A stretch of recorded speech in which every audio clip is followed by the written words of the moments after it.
Thank you for getting us started, for sure. Welcome, everybody. I'm Monique Minglavin, and I so appreciate joining you all again this year, and especially getting us started off like that, because I'm the evening anchor for Cairo 7 News. Let's be honest, we need a reminder right now that we are actually blessed, right? Yeah. Thank you for that. The news is rough. We cannot pretend we are in tough times right now. The division and the violence and the chaos that we're seeing and experiencing, it is tough on our heads and on our hearts. We are constantly feeling pushed to take sides and dig in our heels. So I am so grateful to be here with all of you to feel a sense of community and purpose and blessedness, because that is what will get us through. Right. Dr. King said, hate cannot drive out hate. Boy, are we seeing that right now. Hate is just feeding on itself. So thanks for having this day and for giving us other things to eat, to nourish ourselves, so that we can concentrate on the love and the learning happening in our community right now. We've got to believe in that. And as much as we want to give our kids a better world, we have to empower them to make a better world and have faith that they can do that as well, to give them the tools. And that is the foundation of Seattle Colleges. And all of you here today in this building, thank you for that hope. Thank you for that faith and that belief, and for your commitment. It's not easy. Now, we are going to have a special program today. It's going to lift you up just like the music started to there. It is being streamed live also on SCC TV. You can access the replay later on the website, scctv.net. A few housekeeping items. First of all, emergency exits are to your right, left, and back. For other emergencies, if you will, the bathrooms are in the hallway to my left. 2 gender-neutral bathrooms are in the back of the building past the bookstore. And if you would benefit from actually being closer to the stage, the screens, the interpreters, come on up. It is not a problem at all. Reserved seating is available in the front at any time. We have volunteers here who are more than happy to help you find a seat. Do not be shy. Now, for 47 years, we have gathered at Mount Zion Baptist Church. It's a relationship that's become the hallmark for this special day, and our ties with Mount Zion, of course, remain very, very strong. Unfortunately, they could not send a representative today, but they remain here in spirit and an important partner and a friend in this work. Now, Willard Bill from Seattle College's Access Community and Opportunity Office is providing our opening acknowledgement. But before that, we need to take a moment to recognize a man who has had our toes tapping and our souls soaring for decades. Today, Donnell Damon is here for his 21st performance at this event. You were 5 when you started, right? He and his choir, Greater Works here, have been knocking our socks off, blowing the roof off the building each time they perform. That sounds destructive, but what they've been doing is repairing and healing us when we need it, like today. So thank you. Donnell, I've been told you can be trusted with the microphone for a little bit here.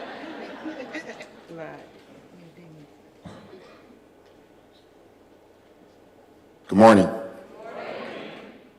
Happy New Year to everyone. I was just reading a post the other day, and it said, how long can you say Happy New Year in January? And so I'm trying to figure that out. So it's in July. It's July. You know, I don't want to call this a fun fact. I'll just call it a fact. I used to live in Washington, D.C. for about 6 years. And is everybody familiar with this West Seattle area? Yes, so you all know where Chief Sealth High School is, right? So it's not rather. So I lived from here to, like, say, Chief Sealth, by the Capitol. And I was literally at home on the 6th of January when that situation took place. And I just remember that from here to there, you couldn't drive. Like, after it took place, we were watching it on TV, but for about 3 days, you could not drive anywhere near that area. And if you did drive anywhere near that area, and it just lets me, it reminds me of certain places in my life that when I was in high school, I would read about the Watts riots and I would read about certain situations, but to know I was unfortunately a part of history, to know that I was actually around that area to witness and see the dark feeling of being in that area. And, inside of that, I just said to myself, no matter what, I'm going to choose to be a light in darkness. And so my point of saying that is you might be in what I would consider a Chief South to South Seattle College vicinity circumstance in your life where it's dark. Where the key is, if you can recognize darkness, that means you're not in the dark. That means you're a part of the light. In any place that you walk in where there's darkness, it's no longer dark. So if you can do me a favor and tell everyone at your table right now, be the light.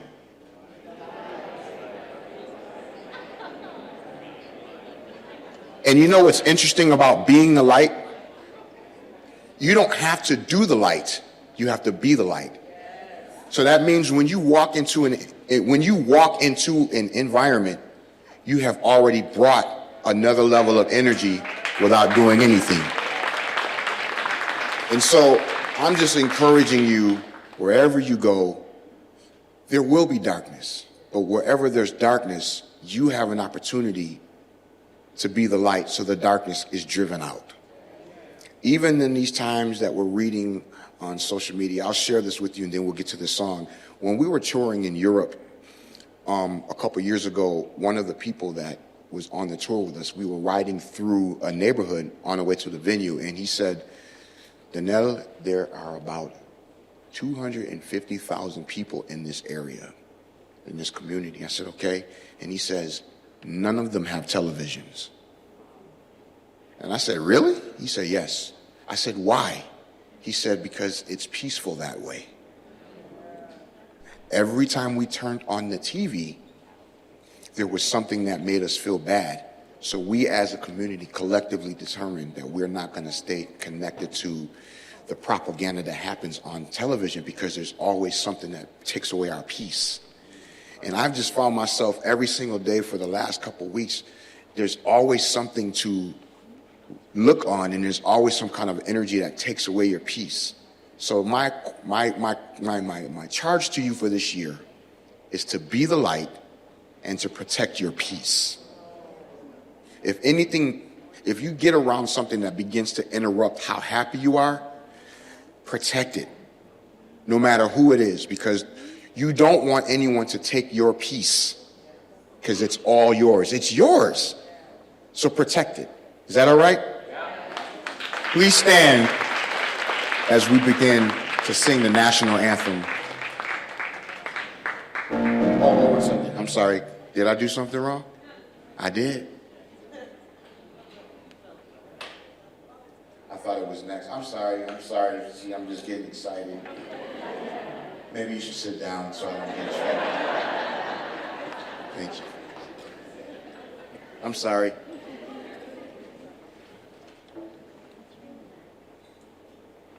I didn't mean to interrupt. I tried to get them to put me on first so I didn't have to go after the choir. Yeah. Someday, it's my dream that I could sing like that, but it's just not in there. But Willard Bill Jr. My name is Willard Bill Jr. I'm an enrolled member of the Muckleshoot Indian tribe. My family ancestrally comes from the villages in what we call Seattle today. It is my honor to serve as the inaugural tribal liaison for the Division of Access, Community, and Opportunity. All right.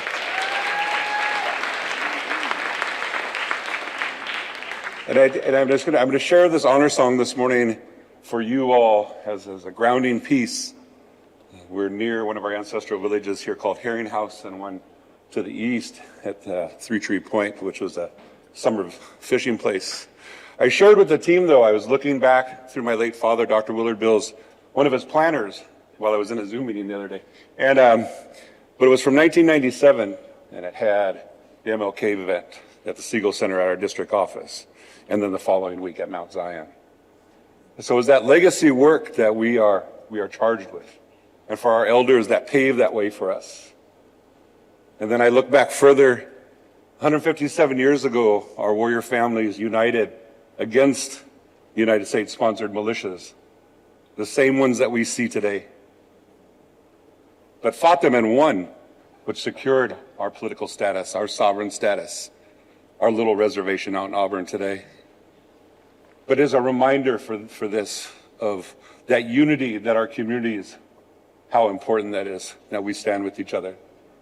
And so we're taught from a young age that when we speak our language and we sing these songs, that our ancestors are with us. Siyam.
Willard, thank you so much for that rich welcome, for grounding us again and reminding us about the lands and the people who are the original stewards of where we now gather. Now, we'd like to quickly recognize the Seattle College's leadership team and some of our special guests participating today who are all committed to being the light. We love them all, but please hold your applause for the end if you would. Seattle College's Chancellor, Dr. Rosie Raimondo Cherensap. Trustees, thank you. Trustees, Louise Chernin, if you want to give us a wave too, there you are, thank you. Seattle College's Presidents, Dr. Rachel Salumsas, President of North Seattle College. Dr. Shante Rakasner is the Interim President of Seattle Central College. You're insisting on appreciation. I do appreciate that. And Dr. Monica Brown, President of South Seattle College. Also, the Seattle College's executive leadership, thank you all for being here. And Dr. Laura Ellen McKinney, here to honor her father, the late, great Reverend Dr. McKinney.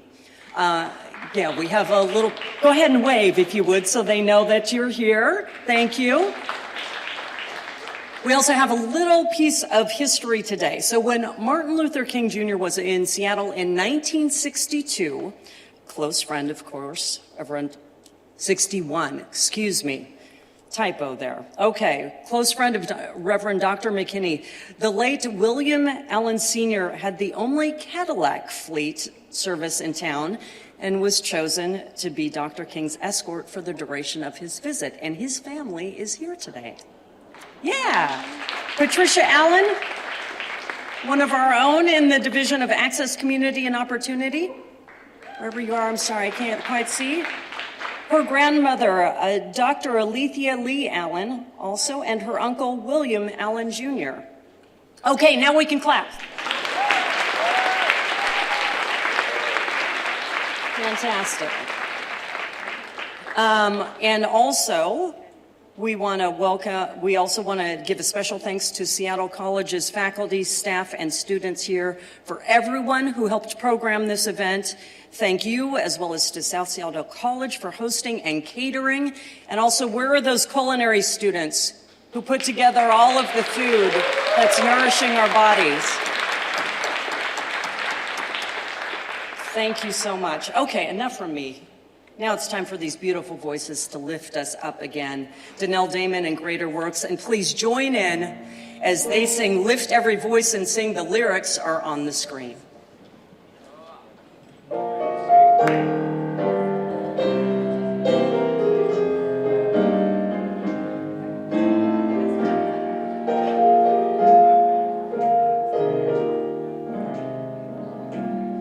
Lift every voice and sing till earth and heaven ring with the harmonies of liberty. Let our rejoicing rise high as the listening skies. Let it resound loud as the rolling sea. Sing a song full of the faith that the dark past has taught us. Sing a song full of the hope that the present has brought us.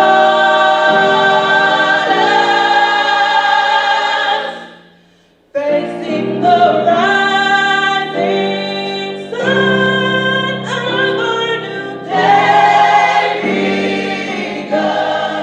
Let us march on till victory is won.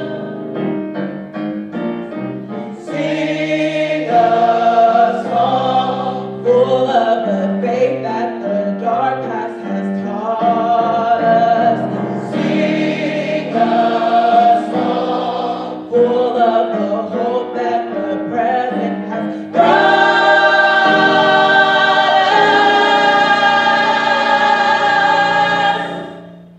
Facing the rising sun of our new day begun. Let us march on till victory is won. Oh, let us march on till victory is won. Let us march on till victory is won. Let us march on till victory is won.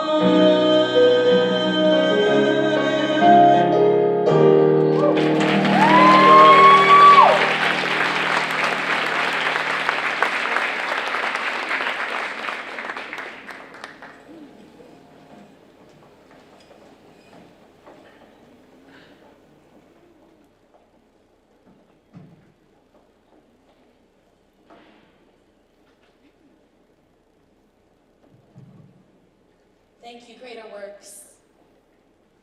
We look forward to having you back on. Give us a moment and take a moment myself to ground myself again. Ironically, maybe 8 inches off the ground that I'm used to. They were worried you couldn't see me without the apple box, and so I am grateful. I'm giving them a hard time. Thank you all for being here. There are a lot of reasons today, the last several days, the last several weeks, last month, last year, whatever have you, that may lead you to want to just protect yourself and not connect, because connection risks disturbance of that peace sometimes. And I appreciate what Danelle Damon said to us in his remarks this morning about bringing light. So I deeply appreciate those of you that are able to be here today and bring light into this beautiful space with one another. I also want to thank those of you that are watching on live stream from wherever you are. Thank you for connecting in the way that you choose to. And I also just want to acknowledge for everyone in the room, everyone that's not in the room. As I said, there's a lot of reasons why folks may not be here today. And I know that it's been a tough year financially for us. And so I know that we may have many colleagues who chose to furlough today and so aren't here to participate, aren't at work to participate. And I just want to acknowledge that as well. I look forward to this every year. There's a handful of celebrations. Of course, commencement's up there. Every service award is up there. Every service award ceremony is up there. And the MLK event every year is a favorite day. Somehow, the last few years, it's felt it's coming right at the right time, right when we feel like we kind of need it the most. And I hope that you'll find that the program that our team has developed for all of us to take part in today will help fill that cup for you, will help you fuel that light a little bit further. I'm really looking forward to our keynote students coming up. It's a day to pause, to reflect, to remember, and to renew our commitment to social justice, because we are committed to social and racial justice and to becoming an anti-racist organization. I'm honored to be here with our students, our faculty, staff, alumni, community partners, and friends and family as we gather to reflect, remember, and recommit. Dr. King reminds us that the arc of the moral universe is long, but it bends towards justice. The arc does not bend on its own. It bends because ordinary people choose courage, compassion, and action. And that's what each of you has chosen through your career here in the Seattle colleges. We know that unmaking systems, which is really a lot of how we focus our energy, we know that that takes time, that takes commitment. And Dr. King knew it, and I'm reminded of it every day when I feel impatient about why aren't we able to move faster, become better, quicker, to change more expeditiously.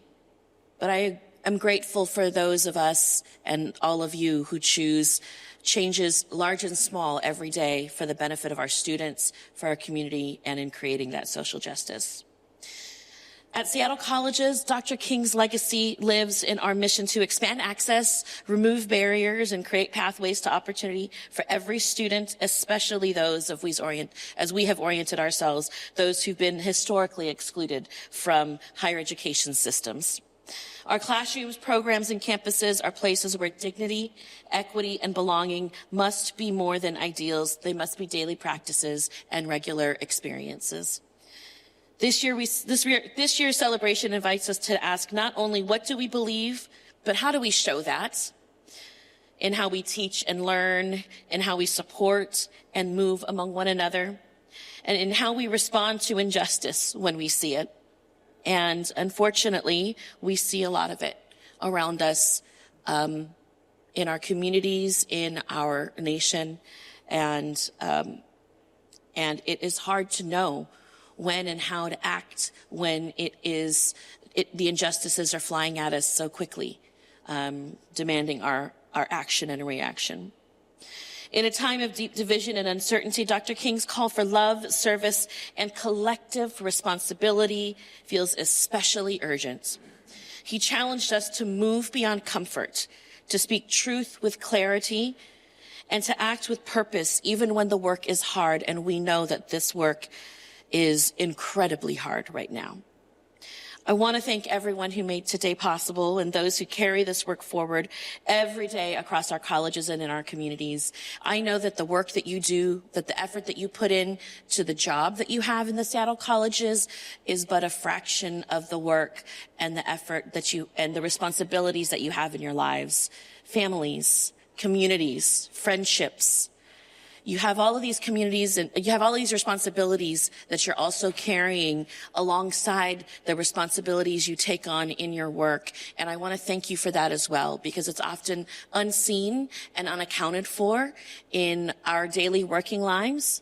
But I want to recognize that I know that it's there for you and that it helps to form some of the context from which you show up every day. So in spite of all the challenges and all of the ways that it seems like this world is trying to snuff out so much of the work, the hope, and the commitment that we've made, I want to thank you for, in Danelle's words, for being that light through this darkness right now alongside all of us. Your commitment also ensures that Seattle and Seattle colleges remain places where hope is cultivated and futures are transformed. I hope today's program inspires you not just to celebrate Dr. King's life, but to live his values and to rise up in the work of equity and opportunity for all. I am certainly feeling risen up. I am enjoying, forgive me, I'm enjoying what it feels like to be this tall. It's amazing up here. I get it, DeAndre. But thank you and welcome to our celebration today, and welcome to South Seattle College.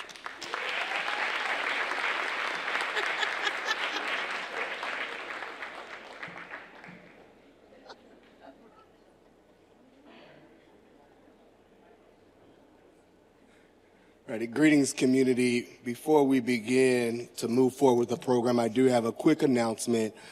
Should we have any interruptions with anybody coming onto our campus, we do have a safe space and a safe place to go into should we need that. I need all of ACO members to stand up. If you need them, please go to them, but I wanted to ensure that you all knew that should we have anyone attend our campus today, we have regulations ready to go. I'll move forward. Thank you. Alrighty, while we're here to celebrate the accomplishments of beloved King, I would like to acknowledge an extraordinary leadership and a visionary of the late, great Reverend Dr. Samuel B. McKinney. Reverend McKinney was a moral voice to Seattle and a steadfast leader in a civil rights movement, advocating for economic justice, for peace, for unity, and human dignity. As pastor of Mount Zion Church for more than 4 decades, yes, 4 decades, Reverend McKinney challenged institutions to live up to their values, called on communities to act with compassion and integrity. Reverend McKinney launched Seattle's first Black-owned bank after local banks restricted loans for African-American communities. Reverend McKinney served as the original member of the Seattle Human Rights Commission, advocating for Seattle's first Fair Housing Act. And come on. Because we still need that act now, as we know. Let me stay on script. Y'all know I'll go there. In 1960, Reverend McKinney took part in civil rights demonstrations in Seattle, Alabama, Washington, D.C., and just to name a few. Reverend McKinney was able to bring his college colleague, as we heard earlier, our beloved Dr. Martin Luther King Jr., to Seattle in 1961, which was the only time Dr. King visited the city of Seattle. Reverend McKinney's leadership helped shape this city and continues to inspire generations to commit to social justice and equity. We are deeply honored today, as you heard earlier, joining with us today, his daughter, Dr. Laura Ellen McKinney, who will carry forward Reverend McKinney's vision, legacy, service, scholarship, and advocacy. As we celebrate today what would have been this year's Dr. Reverend McKinney's 100th birthday, can we give celebration?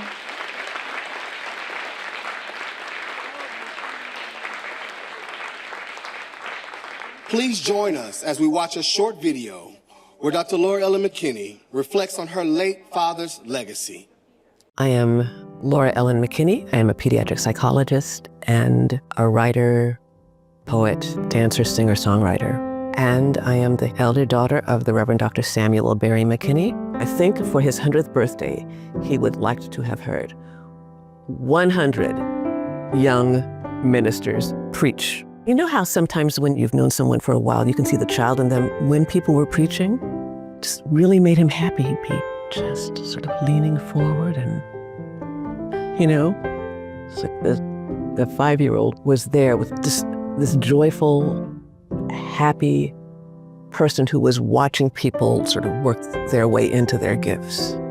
And my father was a remarkable man who was very unselfish about how he used his time and his talents. One of the things that my father would do every day was he would stop at the post office. He knew the families of all of the clerks there. He would learn things in these public spaces that he could then use to help people, and he did it very automatically. That was actually one of the things that I most love about my memories of him as an adult, is compassion. Compassion is about putting yourself in somebody else's shoes. My father could put himself in other people's shoes. People felt heard by him and listened to by him. There are several different ways to both share and to keep his legacy alive. To live my father's story means digging into the social gospel, having nothing to do with religion, having to do with seeing a problem and addressing it. Ministers who engaged in it, people like Martin Luther King, were not necessarily interested in trying to save somebody's soul. If somebody was naked, you clothed them. If they were hungry, you fed them. If they were in prison, you visited them. You do the things that bring people closer to equitable solutions for their lives. Social justice is making the world fair. That's really what it means to me.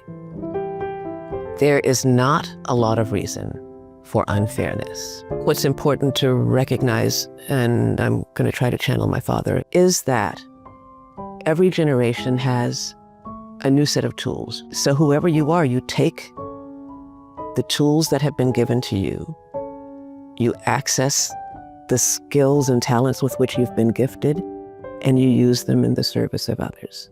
I think my father would really want students to sit with what it is that they're taking away from a real opportunity. There are things that you studied that will be useful to you as you make your journey, paying attention to the world and how you can impact it and making certain that you do it. Because life is short and time is fleeting, and we've got to make hay while the sun shines.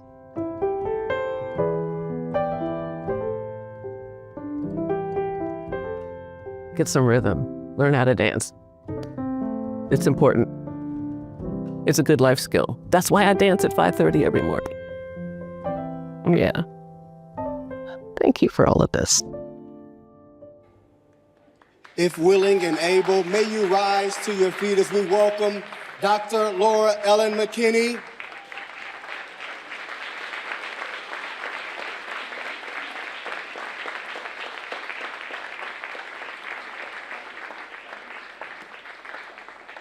You don't need the riser. No, I don't need the riser. I don't want to rub it in, but I've been this tall since I was 10. So good morning, everyone. Since I'm Baptist, we're going to do that again. I want to hear all of you. Good morning, everyone. Good morning to you, too. I want to thank you very much for having me here today to engage in this dual birthday celebration of Reverend Dr. Martin Luther King and my father. For this invitation, I am especially grateful to Dr. Rosie Raimondo Cairnsup, DeAndre Fisher, Kate Montgomery, Quinn Thomas, and Jordy Simpson. I'm Dr. Laura Ellen McKinney. I'm the elder daughter of Louise Jones McKinney and the Reverend Dr. Samuel Barry McKinney. My father and Dr. King were childhood friends. They met at a Baptist convention. They were college buddies, and they were civil rights leaders whose fathers were also good friends. So today we're celebrating the observance of Dr. King's birthday, but 2026, as you've already heard, is the 100th birthday of my father, had he lived. So these two men, Reverend Doctors King and McKinney, were raised by two men who believed in democracy, in equity and equality. They believed in the promise of America as a place that was constantly evolving, with an arc that aimed towards justice, with occasional significant and systemic missed opportunities. These two friends were also quite revolutionary. They knew that nonviolence terrifies people who are confused and think that violence shows strength. These two men believed in nonviolence even in the face of violence, and there was violence. Dr. King was stabbed, his house was bombed, his phone was tapped, and he was murdered by gunshot while standing on the balcony of the Lorraine Motel in Memphis. And there was violence. Though he lived a long life, my father's life was constantly threatened. People shot at our home. They smeared feces on our cars. Our phones were tapped, and the FBI listed my father as a dangerous person. Mount Zion, the Baptist church where my father served for 42 years, was bombed by Black activists. And my father was taunted by the Black Panthers who marched in front of our home with their rifles trained on our home. They also trained them on me as I walked to elementary school. These two men believed in speaking truth to power in the face of violence, or what we would now call the fear of cancellation, or even death. King argued that silence diminishes life's purpose, while speaking out, even if you are facing persecution, is essential for freedom, for the maintenance and strengthening of democracy, and for building our beloved community. These two men believed in the implementation of the social gospel, the late 19th century and early 20th century Christian movement that viewed their pastoral role not so much as a call to convert people to Christianity, but as a requirement to engage in social reform. That's who they were. That's their legacy. But they're no longer here to do the work. We are. We must engage their legacies and adapt them to meet our current times. We're in a moment when American society is being reformed not towards justice, but towards a form of government that is autocratic, kleptocratic, racist, misogynist, nationalistic, and terrifying. Despite this, we cannot be discouraged, as that is the goal of those who seek to use power against us. We cannot take their bait, as that facilitates unknown but perhaps real possibilities, like the planned misuse of the Insurrection Act. Instead, we must remember what America means and what it means to be American. Being a good citizen requires that we believe in the power of our voices. Our government is afraid of our voices, so use them. The Founding Fathers stated that it is our right as Americans to criticize our government, so speak up and speak out. Being a good citizen requires that we believe in the power of public demonstration.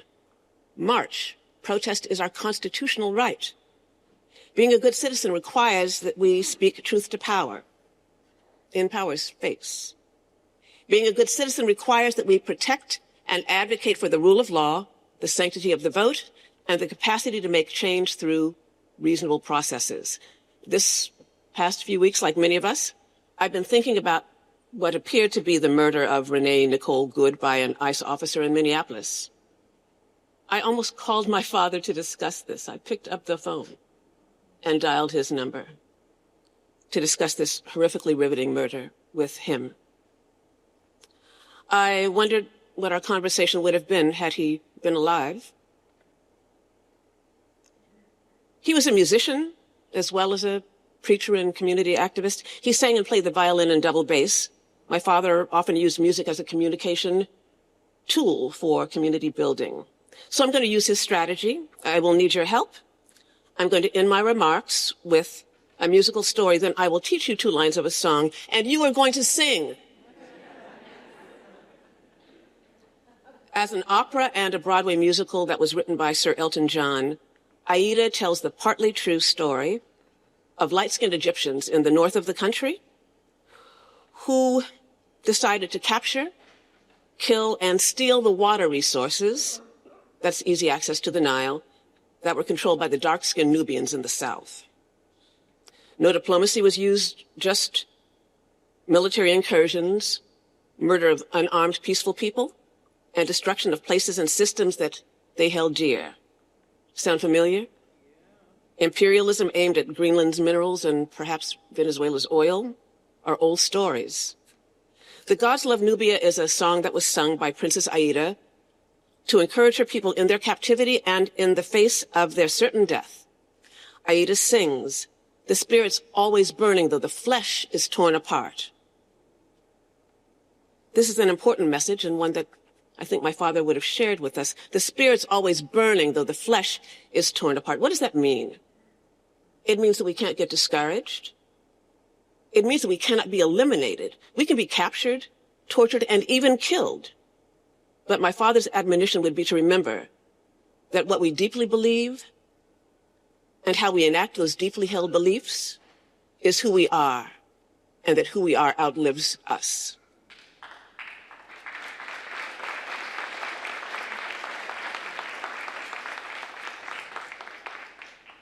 If my father were here, viewing the systemic takedown of the important issues for which he and Dr. King worked, he'd say, believe what you see and film it. Talk about what you experience and stream it. Tell the truth so that lies are harder to hear, because right now the truth has no real value in America. We're gaslit by public policy. Be safe. Federal policing forces no longer have rules. Policing forces have been killing black people for years. But last week, ICE killed a peaceful white woman in a mommy van early in the morning in the middle of a neighborhood in front of lots of people. She had not committed a federal crime. She had created a traffic inconvenience that should not have resulted in her death. She was in the presence of her dog, in the presence of her wife. And 7 seconds after she told an ICE officer that she wasn't mad at him, Renee Good smiled at him, and he shot her in the head, in the face, 3 times. My father would say, engage as often as possible in non-violent protests. Research indicates that non-violent protesters are twice as likely to succeed as armed conflicts, and that when our protests have engaged a threshold in this country of 3.5%, the people will win. The people united in nonviolence can never be defeated. Be prepared. Pay attention to the world around you, and be truly ready to act to protect yourself and others. And every time you can vote, vote. If you don't vote, you deserve who you get.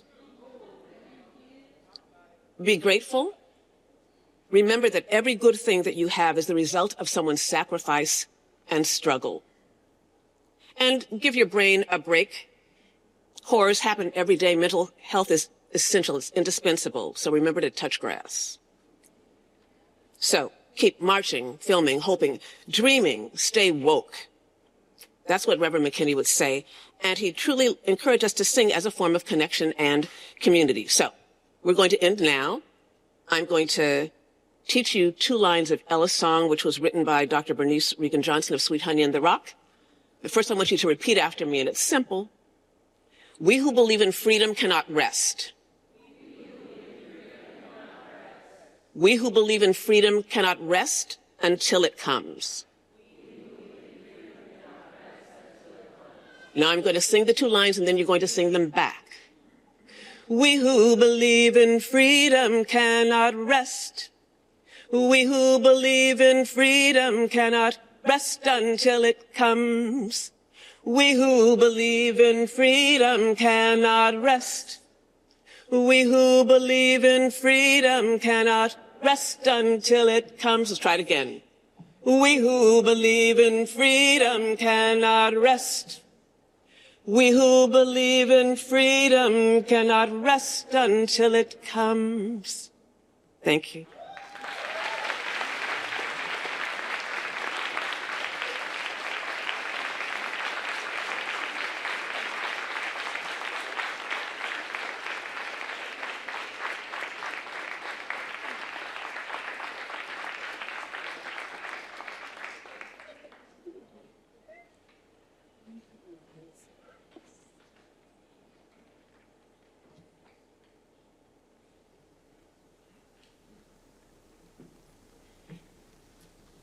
Thank you, Dr. Laura McKinney. It's an honor to follow your remarks, and thank you for engaging us in song today. Good morning, everyone. I'm Alexis Burris. I'm the Interim Director for Access, Community, and Opportunity here at South Seattle College. Thank you.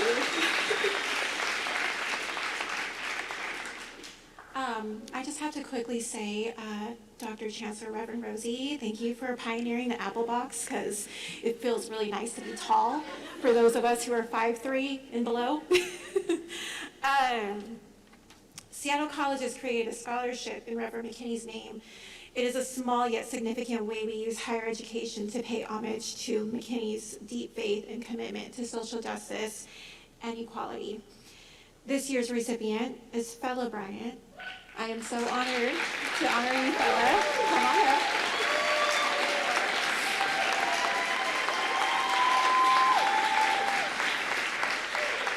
Now you act shy. Let's not act shy today. This is about you. Fella's from South Seattle College, by the way. We produced this video to help you learn a bit more about Fella. Thank you.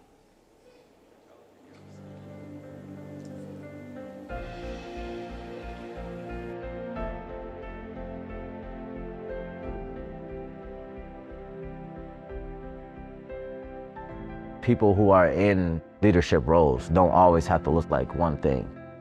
We can do great things for other people. We just need a chance to, really showcase that, and a chance that's unconditional. My name is Fella Bryant. I'm a student at South studying business. Before South, it was just a lot of different hourly roles. I felt like I could do more, but I wasn't given the opportunity to really showcase what I can contribute in the space. We all have our rock bottom moments. The chips are in the bag. That's what we like to say. Everything is within. It's about figuring out what you want to come with today.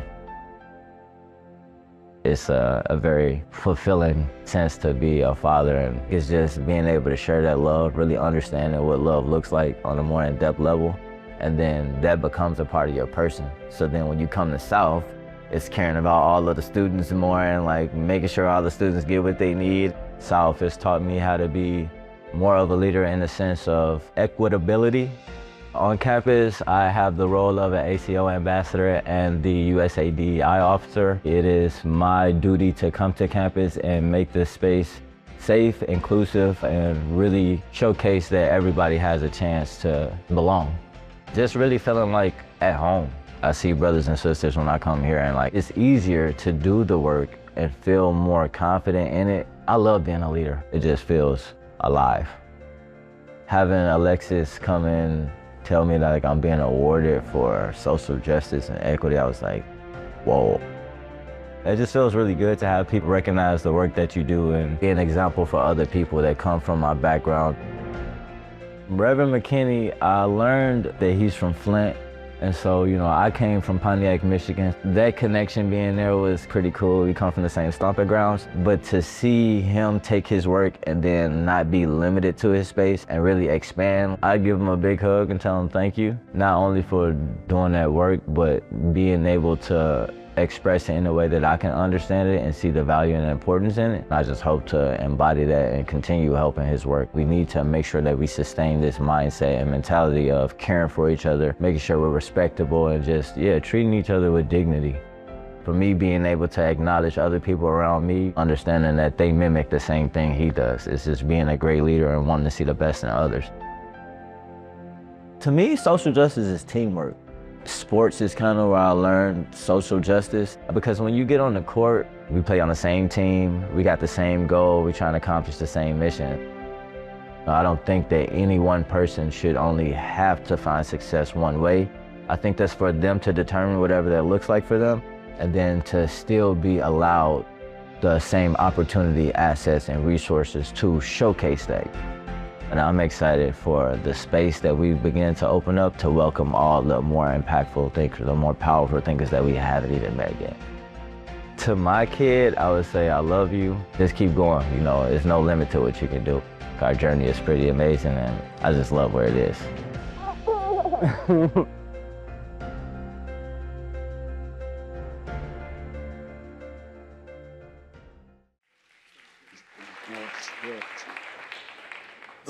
Thank you.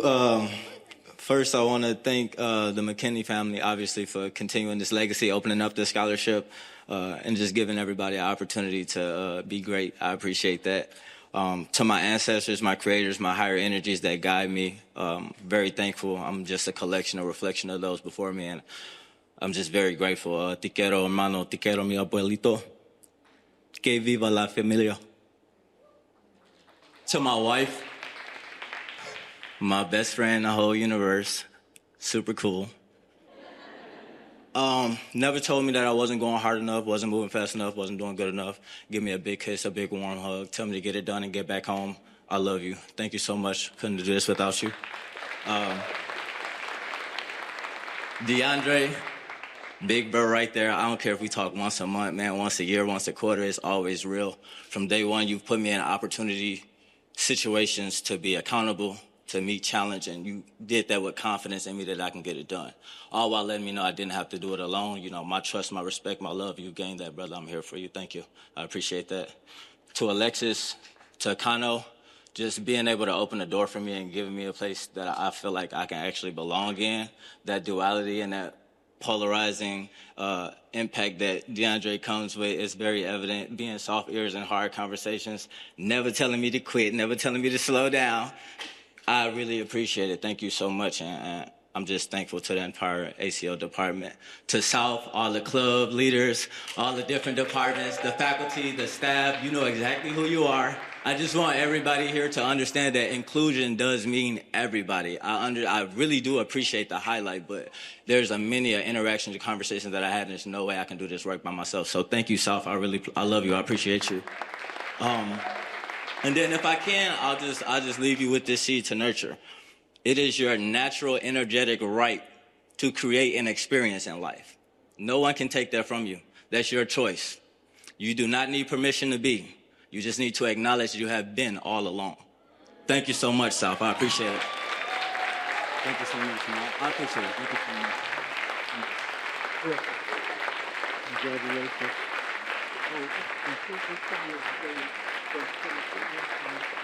Keep it on the wheel. Oh, okay. Yeah, put it in your... Oh, wow.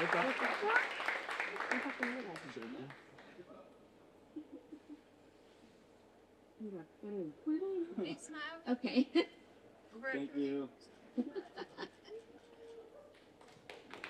Thank you. Congratulations once again. I don't know. I gotta get a new bank account now.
And I'm going to take this moment of privilege.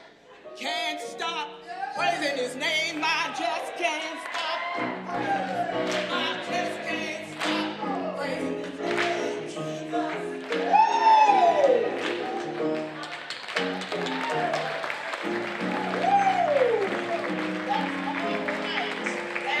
All right. Let's give him a hand.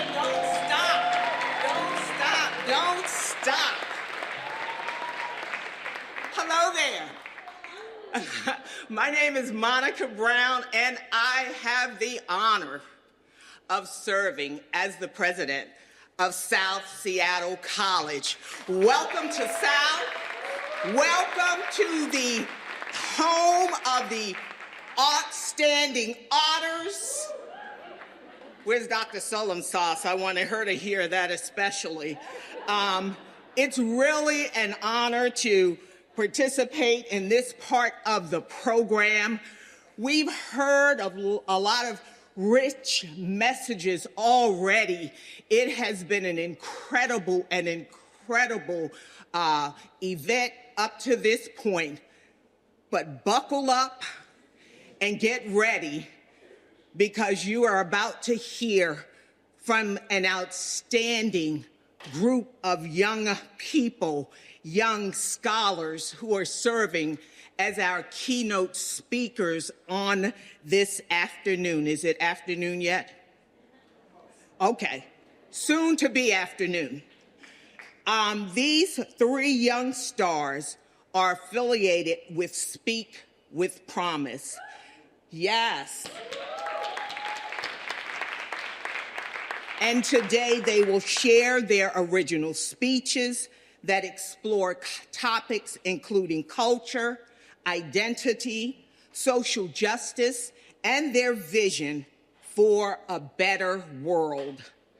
Please help me welcome Shay Lawson, a Washington Middle School 7th grader, Sam Peterson Spalding from Franklin High School, he's a 10th grader, and Camden Clayton, a 7th grader at Mercer Middle School.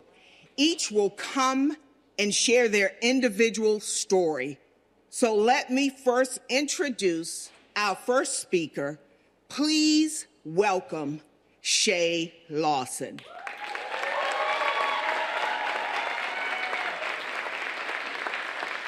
All right, so hold on just a sec. Let me get this. You want to do a little test? Test. Hi, guys. My name is Shay Lawson. I'm a 7th grader at Washington Middle School. This is my message to the President of the United States. In our country, we have something called democracy. Democracy is a practice that promotes justice, equality, and freedom. Presidents are supposed to make responsible choices to support democracy, but you are making irresponsible decisions that impact the rights of those with disabilities.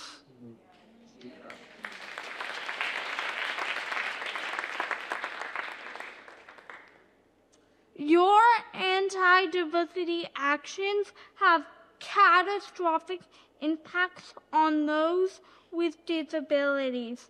We are not second-class citizens. We are just human like you.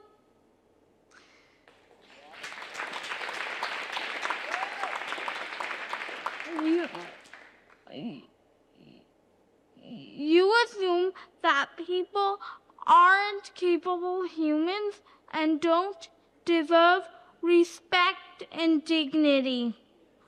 I am sharing this to let you know I am just as capable as you are, but in different ways.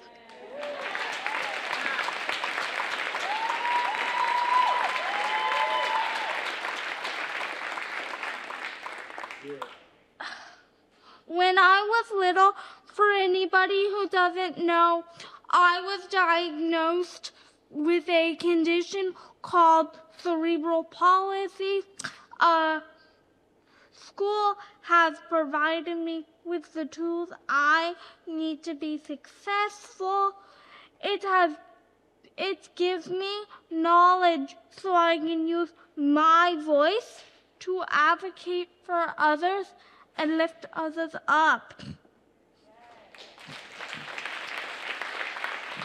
School gives me pride in who I am and confidence that I can contribute positively to our society.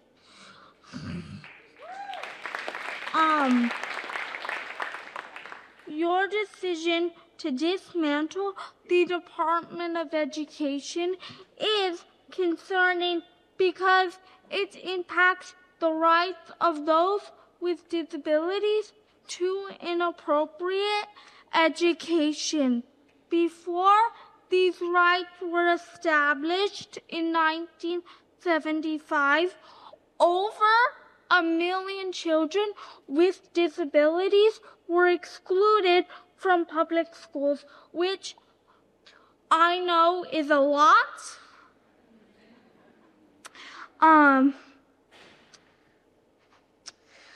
These changes will not, as you say, make America great again, but will bring us back to times when we lived with fear, prejudice, and despair. What I want you to take away from this letter is to think about how you impact our country. Your responsibility is to make sure all Americans are getting the resources they need because we all matter, right?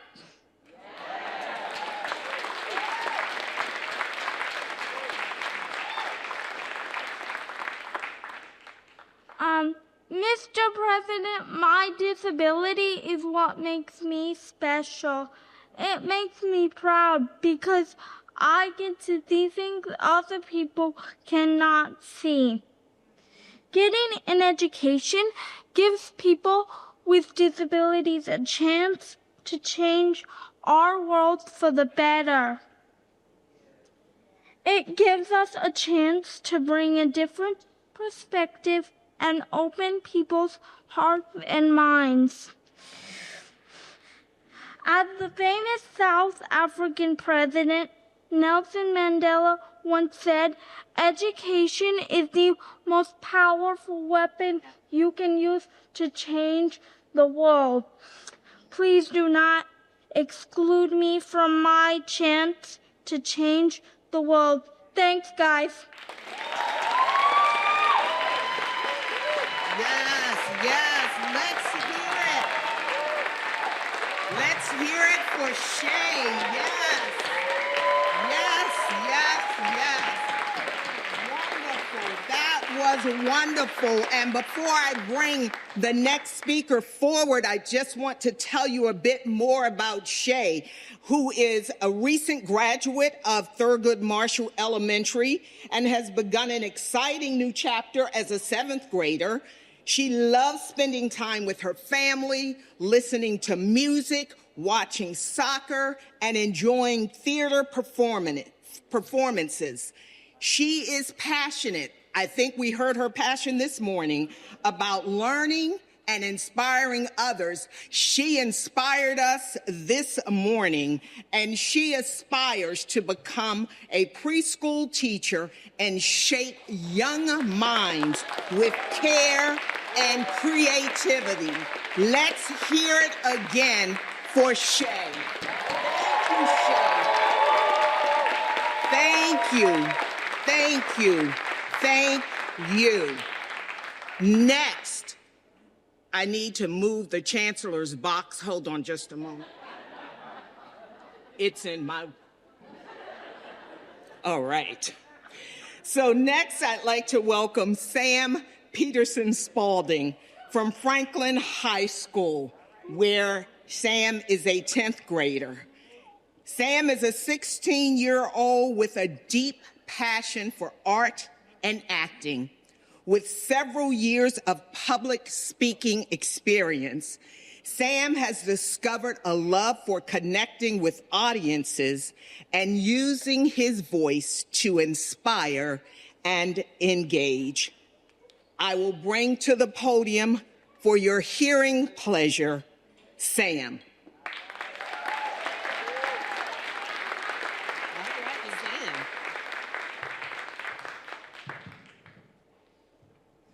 My name is Sam Peterson Spalding. I'm a junior at Franklin High School. And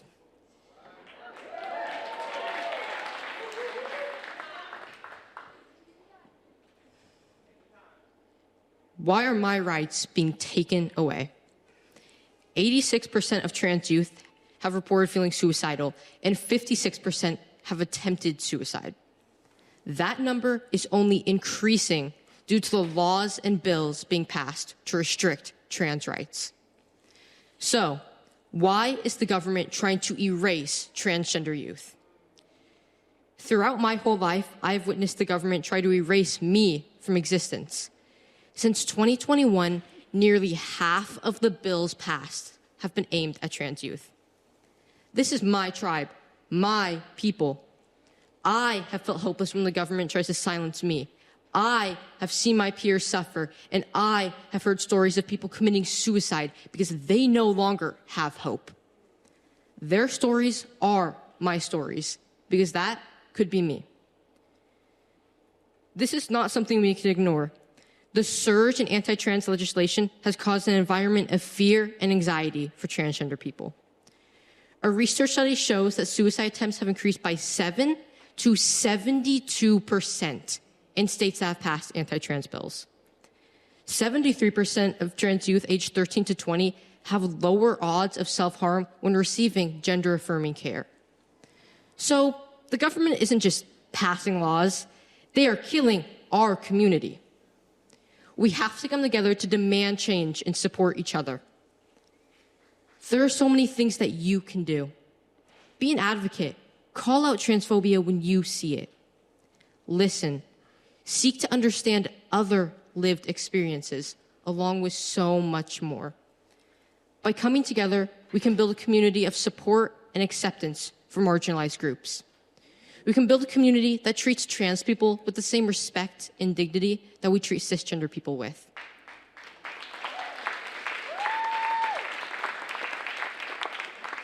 These issues are real, and these laws are actively being passed. But there is so much that we can do to make a change. So let's take these steps of change and let's take them now. Thank you.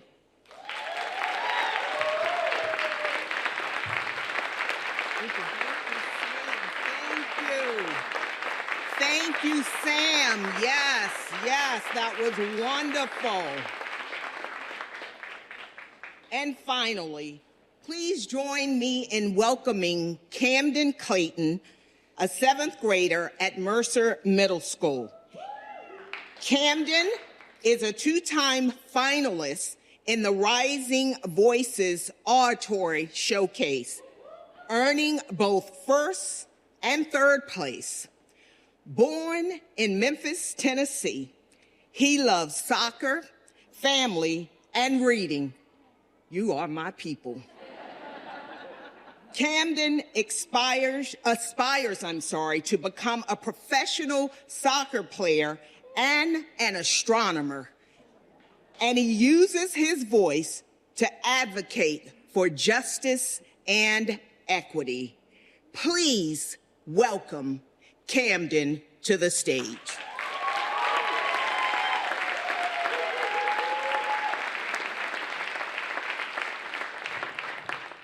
Hello, everybody.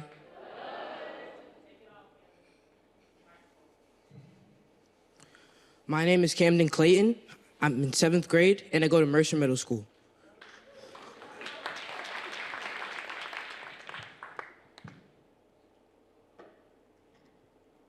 Did you know that every day people of color face some type of racial discrimination? Whether or not it's in the form of assumptions, name-calling, prejudice, or even opportunity blocking.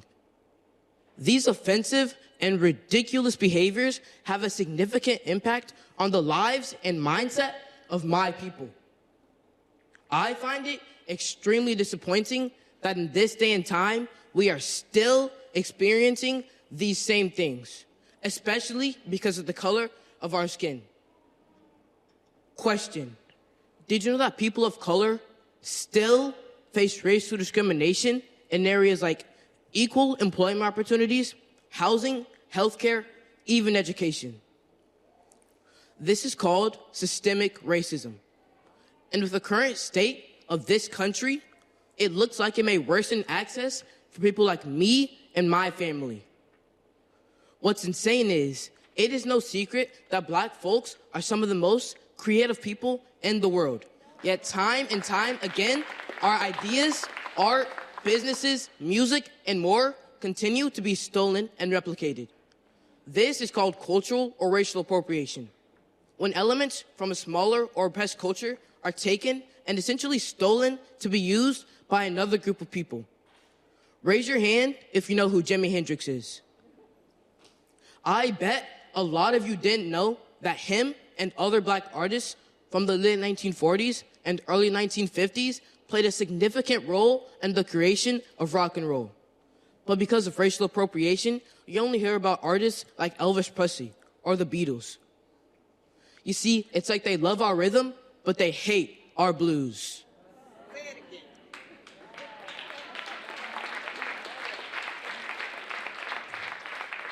What would America be like if we loved Black people as much as we loved Black culture? In the words of civil rights activist James Baldwin, not everything that is faced can be changed, but nothing can be changed unless it is faced. We all have to work to eliminate this disease. It is killing my people and destroying this country that, by the way, my ancestors built. Thank you. Woo! Yes, yes. Let's give it up for Camden. And let's give another round of applause to Shay and Sam and Camden. They took us to church this morning.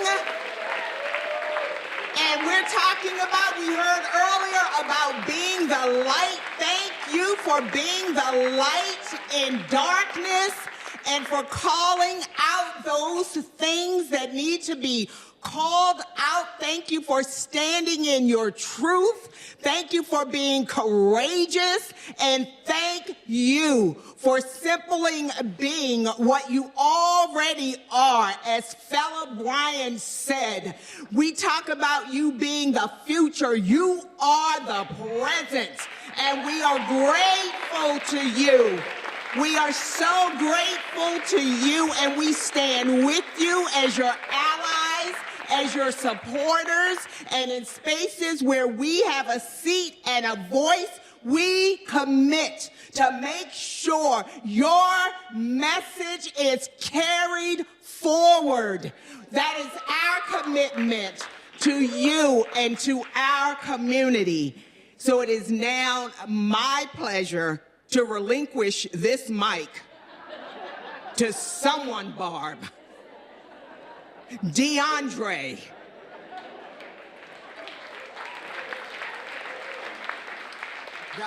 Look, Doc, you can keep it. You can keep it. Wow, wow, and wow. Where do we go next? Where do we go next? I must say, before we move forward, once again, of the words of our president, thank you to our future and to our present. I must acknowledge at this moment the comms team and the ACO team. Would you both teams please stand? Please stand.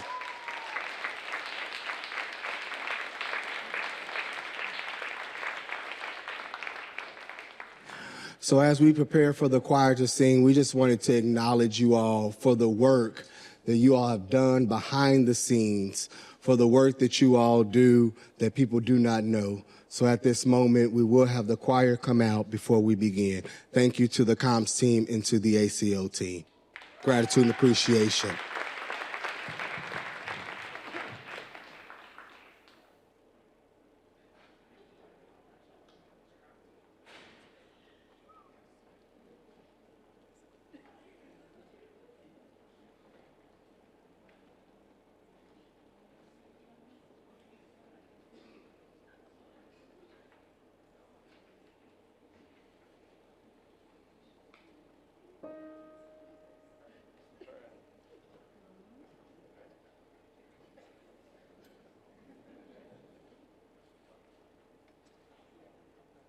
If anyone has one of those shirts, I want one for myself.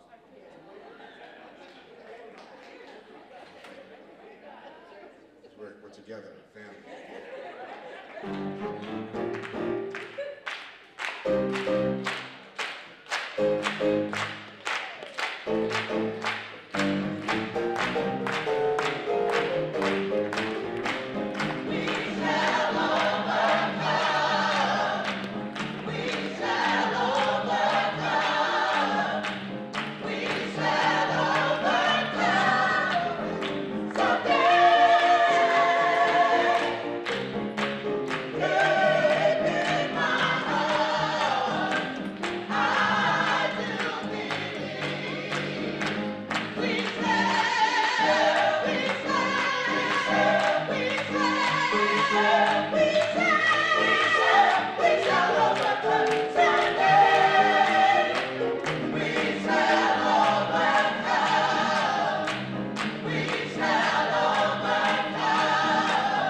We shall and we must overcome someday. Thank you again, Greater Works. Thank you, thank you. 4 years ago, the ACO and the comms team had a vision a vision to introduce a new element to the program. This element is to recognize our very own social justice work occurring right here in our own community.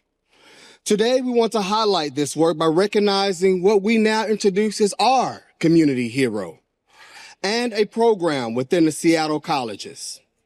This year's community hero is none other than our very own, the late, the great, beloved Charles H. Mitchell. Many of us know him as the chancellor that put us on the map, as the Seattle College's president. But what a trailblazer he was, a true beacon of light and hope for our community. So please join me at this time as we take a moment to watch a video tribute to the beloved Charles H. Mitchell, which the Seattle Central College created a video to highlight his life, his legacy, and the work. Please join me in watching the video.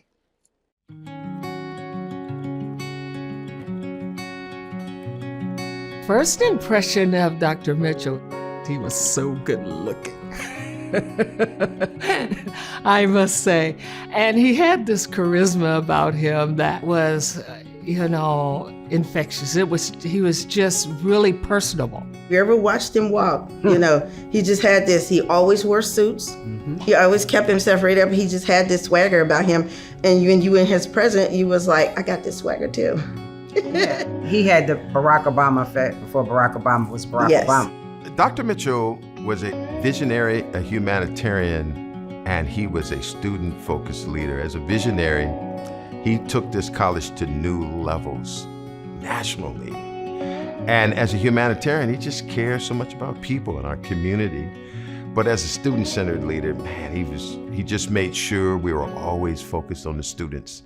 He stepped outside of the box, if you will, the cliche. He stepped outside of the norm of the president and decided, I am a part of the people here.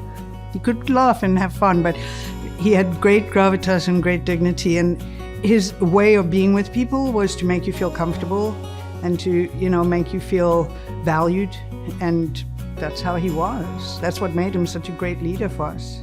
Because he was not just the president. He was Seattle Central. He ran through his veins, and Seattle Central ran through his. When he spoke, people listened, and he just did not put up with anything that would bring dishonor to Seattle Central. He also was one of those type of leaders that you just kind of want to do what he's asked. That's the great thing about having somebody that walks their talk. They help you do it. They can mentor you in it. Under his leadership, people were more caring, more passionate about others. We were diverse.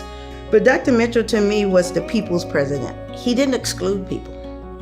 He was everyone's president.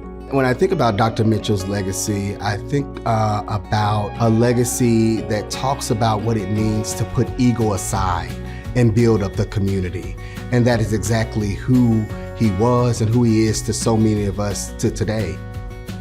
If Dr. Mitchell were in the room, what would you have to say? Thank you. Thank you for everything you did for Central. And I hope we live up to your legacy. Thank you. I appreciate you. I stand on your shoulders. And I hope I've done you proud. I would say thank you, sir, for everything that you did, everything that you said, and the difference that you made in our school, in our community, and in my life. Thank you for the opportunity to bring high school kids on a college campus and keeping them moving in the right direction.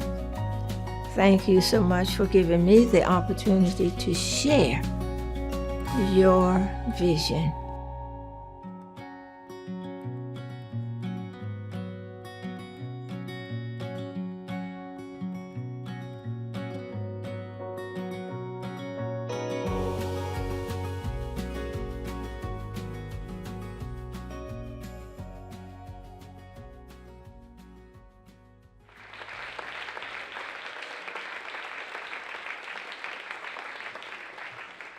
I think the wishful thinking part of me thinks I'm not an apple box girl, but I think I might be an apple box girl.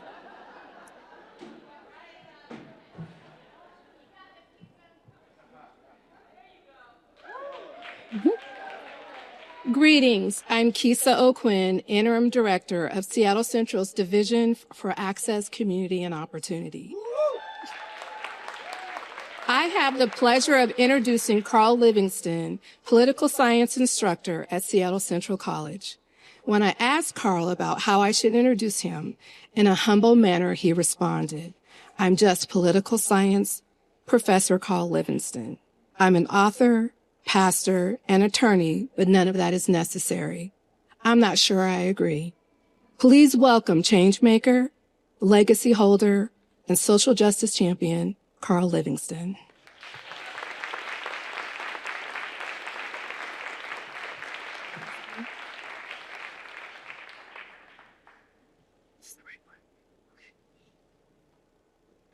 You're coming up. Oh, what? Look at this. Thank you. I got an award. I don't usually get awards. Thank you so much. And, I'm really honored to receive this. It's a social justice award in memory of community hero Charles Mitchell, done this day. And that means a lot to me. So thank you. Thank you so much, Keith, for that warm introduction. Thanks to everyone that had anything to do with this. I really appreciate it. And they told me you got 1 minute, and they knew to give me a time limit because I got a history of going over time. Oh my gosh. Okay, y'all, this poem, I'm just going to give a poem and sit down, okay? This poem is to Dr. Mitchell, but it's really fresh. I just wrote it. So work with me, okay? All right.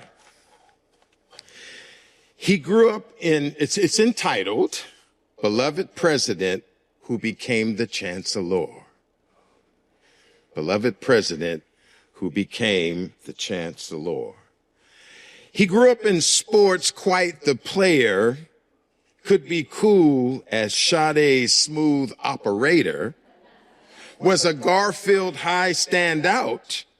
Every playfield won him clout. Wasn't Charlie's fault he was a hot bachelor, gentle as Gandhi, though raised a man of war. Nothing about him let him face things cavalier. He rose to the occasion against every challenger. Known to hobnob at hood shindigs, yet he could be comfortable around bigwigs. He had a way of reaching to befriend the janitor. So began the president who became chancellor. He settled on football as a UWer. Nothing he committed to was lackluster. Returned a Rose Bowl punt for the win, helped Husky gridiron glory begin. His clip was in the Wide World of Sports trailer. Y'all too old, you don't know nothing about Wide World of Sports. It helped Charlie Mitchell become Husky Hall of Famer.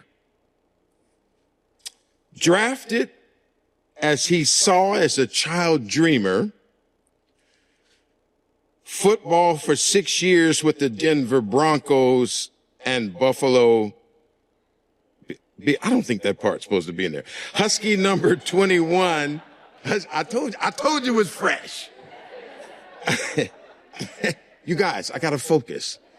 Husky number 21 became 27 for Denver. An impact player for the Broncos, played 6 years with his NFL honchos. Left that for SU master, BYU doctor, so pivoted the president who became chancellor. He went to SCC to realize his calling higher. Of our programs, he was the avant-garde builder. Had a deaf interpreter Northwest Center from his vision, made our daycare a type of college for children. SCC coordinated studies studied by many a scholar, ascending as beloved president who became chancellor.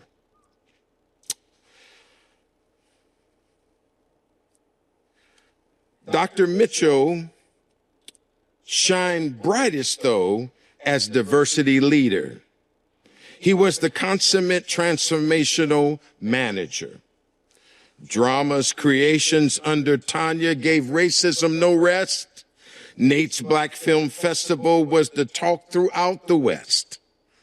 For SCC was lauded Times Magazine College of the Year. Those he hired transformed because he was our trainer. How could we not love the president who became chancellor? It's another little stanza I was trying to master. Let me see if I got it. His message was that we should always keep students at the center.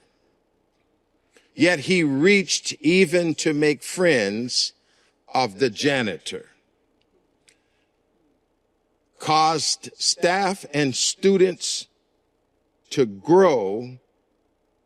To him, everyone had something to bestow. For we help students bring from themselves the calling to the fore. Something I messed that up. We help them bring their calling from within to the fore.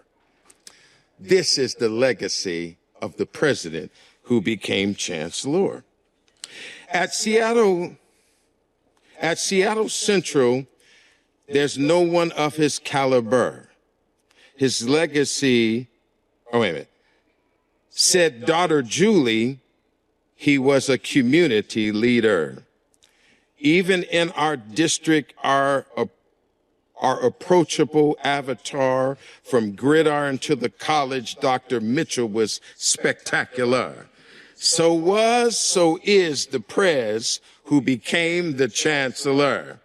Ever remaining beloved president, our dear chancellor. That's my little poem.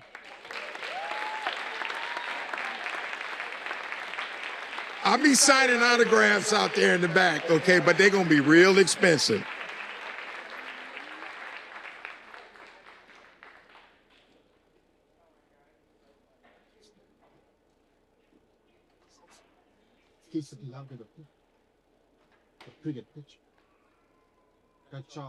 Chancellor, we get a picture.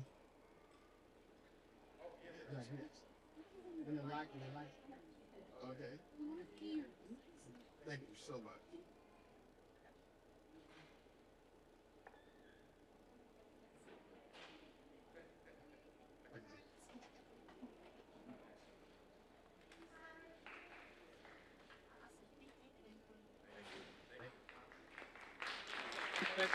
Absolutely.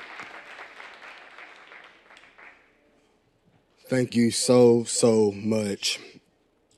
It is now, without further ado, as we move forward with understanding the importance of our community hero, we also have to embrace the importance of what we see social justice being within our own Seattle colleges. As we embrace the legacy of Reverend McKinney, Reverend King, and beloved Reverend, well, I don't know if he was a reverend, but I'm going to just put it on him, Dr. Charles. Echoing the words of our Martin Luther King Jr.'s son, his third son, eldest of Coretta Scott King, the task is not done. The journey is not complete. We can and we must do more. These powerful words remind us that we've made strides, but yet there's still work to do. Can I get an ashe? Ashe. The work that we see advancing in social justice can now be seen in what we know as the Community Health Education Program at Seattle Central. Now, please turn and make your attention to the screen as we honor what is our social justice awardee program which is Community Health Education Program. This degree isn't just a healthcare degree. This is a study of community health and education. If you want to be part of a reimagined state of healthcare, I would come here.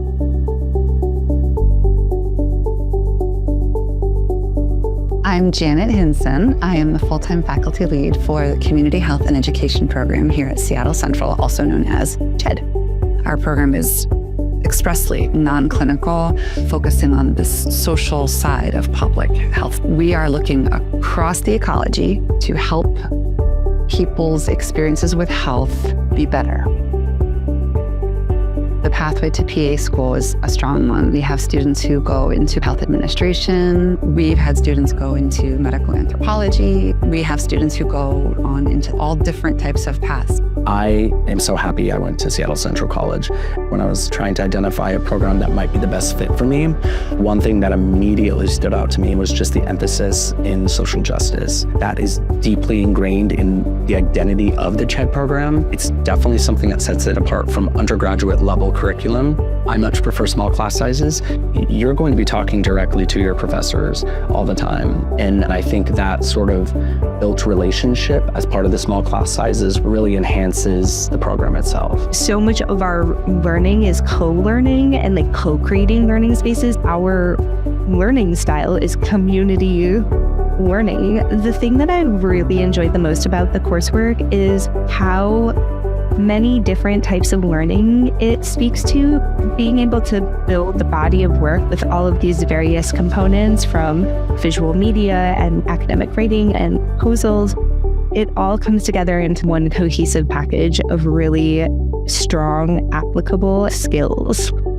We are very intentional about building belonging, where we truly acknowledge that people's contributions have value and influence. This program is made for working adults. There's a lot of different ways that you can make it work and fit into your life. All of the instructors are so understanding and so accommodating. Everyone really does want students to succeed. This is high demand, high level, complex work, but at the same time, it's so needed in the world. It's exciting to me to see the change makers that are in the program with me, because I know that whatever direction they go, they're going to do something meaningful and ultimately for the greater good.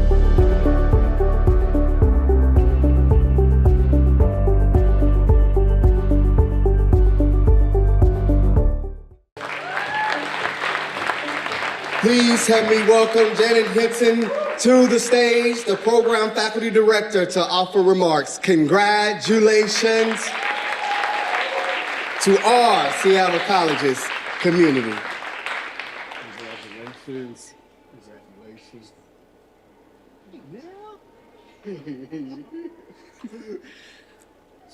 Wow. Okay, can you hear me okay? Should I lift this or what should I do?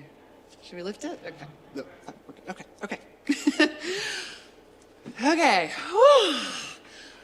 On behalf of CHED, this is a massive honor, and we are deeply and tremendously humbled. First, thank you to our students, and we have students here today who have helped and participated, will be participating in this. We have Eman and Regina and Richard. Our students are everything. Also, Shay, Sam, and Camden. To say we're inspired by students is an understatement, right? So I'm going to thank you. Okay, thank you, Vice Chancellor DeAndre Fisher, and to those who selected us for this recognition. Dr. Pat Russell, thank you for your leadership, steering us to seek, center, and serve communities of color with care, intention, and the highest standards. If you know Dr. Pat, you know. Thank you to Dr. Shante Verkasner, Chris Sullivan, Dr. Chelsea Berry, KJ Fitch, Nick Anderson, Alexis Fain, Dr. Marco Viniegra, Harvey Shinkal, Adriana Martinez, Kay Rutherford, Rebecca Strisver, and Patty Gorman for your work with our program.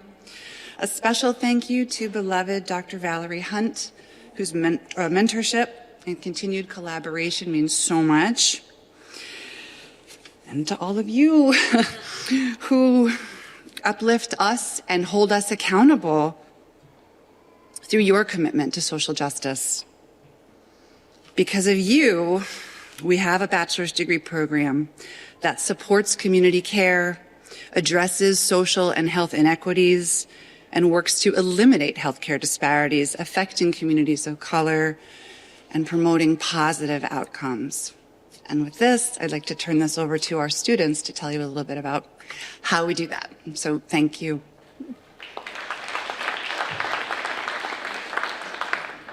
Peace, y'all. Can you hear me through this mask? Regina King, she, they pronouns. I am blessed to be here. I want to just take back that paragraph because we have a bachelor's program in a community college, right? That's important when we talk about access, right, and community. I get to research and implement within myself, within our communities, and eventually policies, right? But it starts with self. We're learning that. One of the areas that we're just going to each touch on, and was my favorite area, is access to expanding and opportunity for education and quality in our healthcare. Hello, everybody. One thing that I really like about the CHED program is that most of us who are in the program work in the medical field already, right? So we have people who work in surgery or in the ambulance or in many different circumstances. And sometimes when you're dealing with the patients and it's like your 4th overdose of the week or your 7th heart surgery, you can start to maybe even start to lose perspective, right? And that's something that the CHED program always emphasizes, is seeing people for who they are and seeing the humanity in all the people in front of you, whether, like, no matter what situation they're in. So we in the CHED program uphold cultural humility, we honor cultural strengths, and we commit ourselves to continuous learning.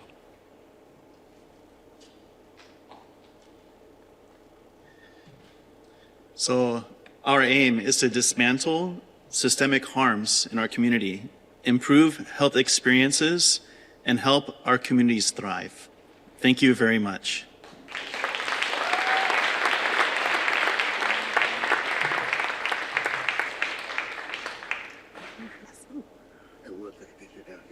Can I just say shout out to Janet? Janet is one of those instructors that you can go to personally, right? And in classroom and always having space for us. So shout out to professors that is out there. Janet is amazing. Shout out to you. You are honored. Oh my goodness. Thank you, all of you. It's an honor to do this work in this community. We're going to have them take a picture.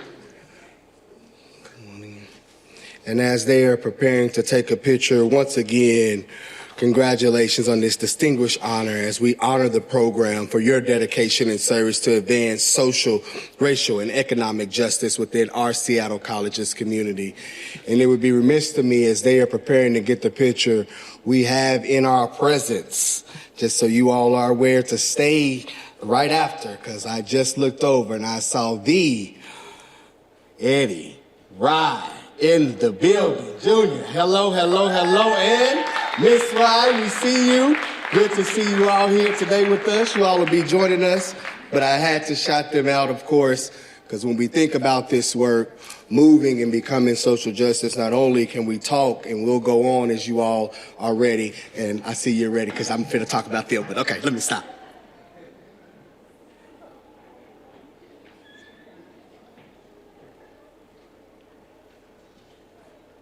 We call that filling the silence, and as a broadcaster, I really appreciate your skill with that.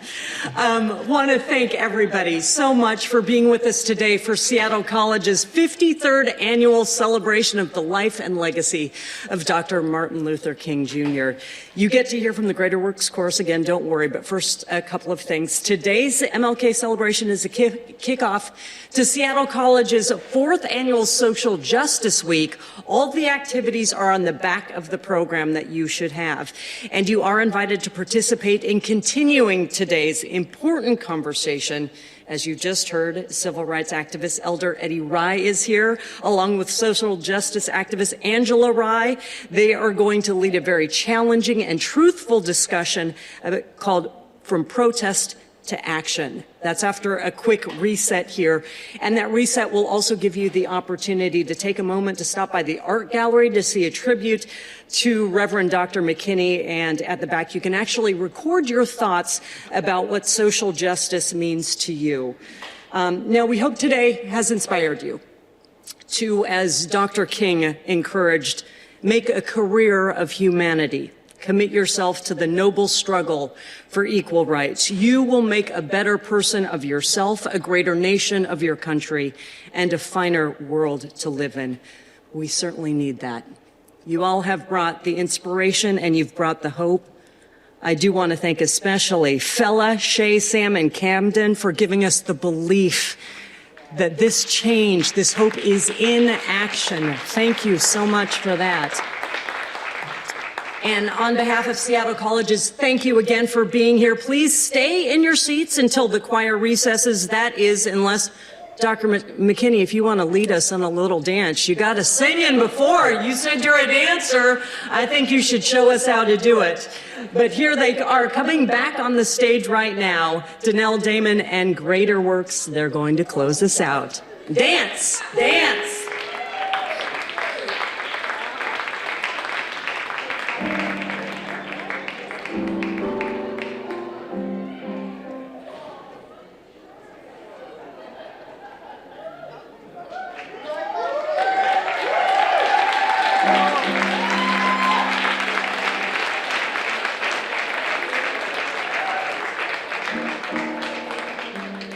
Y'all recognize anything different?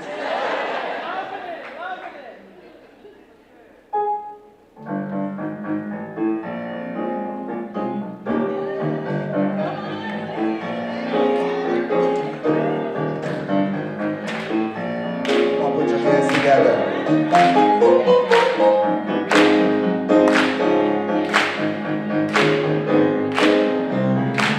Oh, happy day.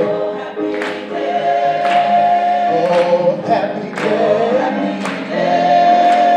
When Jesus was. When Jesus was. Oh, when he was. He washed my sins away. Oh, happy day. Oh, happy day. Oh, happy day. Oh, happy day. Oh, happy day. Oh, happy day. Oh, happy day. When Jesus was. When Jesus was. Oh, when he was. When Jesus was. Oh, when he was. When Jesus was. He washed my sins away. Oh, happy day. Oh, happy day. Oh, happy day. He taught me how. Oh, he taught me how. To walk. Fight and pray. Good Lord, my Lord. Yeah. Fight and pray. Yeah. And in rejoice. And in rejoicing.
Oh.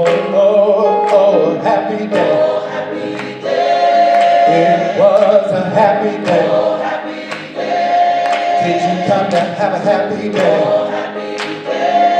If you are having a happy day, come on and clap your hands. Happy day. It's a happy day. Has he done anything for you? It's a happy day. Hallelujah. Oh, happy day. When Jesus washes us, he's done so many things for me. And he has set me free. He gave me free. He gave me joy. He gave me peace in the midst of the storm. Oh, happy day. Oh, happy day. When Jesus was. I said when Jesus was. I tell you when he was. He washed my sins away. Oh, happy day.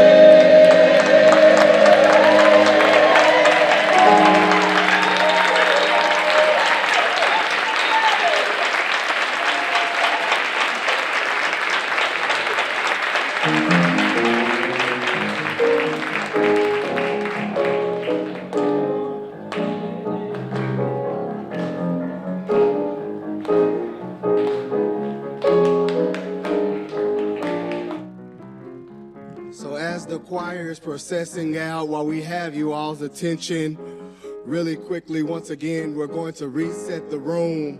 But I wanted to call everybody's attention. This is off script in a good way.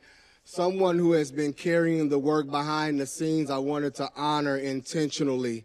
Barb, can you please come up so we can just honor you for all the work that you have put through. You have helped our teams come together. And we just want to say thank you, Barb, publicly, and just say we honor you and appreciate you. It takes a lot of people. It takes a lot of people. And of course, we want to honor Ernest. We don't have, he'll get on me if I brought him flowers, but we want to honor Ernest. Ernest, come on up. We want to thank you for all of the hard work that you all have put and made sure that we do. So thank you, Barb. Thank you, Ernest. We appreciate you all. Okay, we're getting one. And don't forget the flowers, the bouquet, Tony. Don't forget on the table. Y'all know every year. So please take flowers off the table. We're going to get reset. Lunch is going to be here too. And once again, we have our beloved Eddie Wright Jr. here to give us what we need. Angela Wright's coming, of course. Mrs. Wright's here. So please, we'll move up like we normally do every year. We'll move up and we'll start the conversation here in a minute. And do not forget to go back and view what is, of course, our celebration of what would be Reverend Dr. McKinney's 100th birthday. We have a display as we've honored him too as well. So stick around and we'll get going here in the next 10 minutes.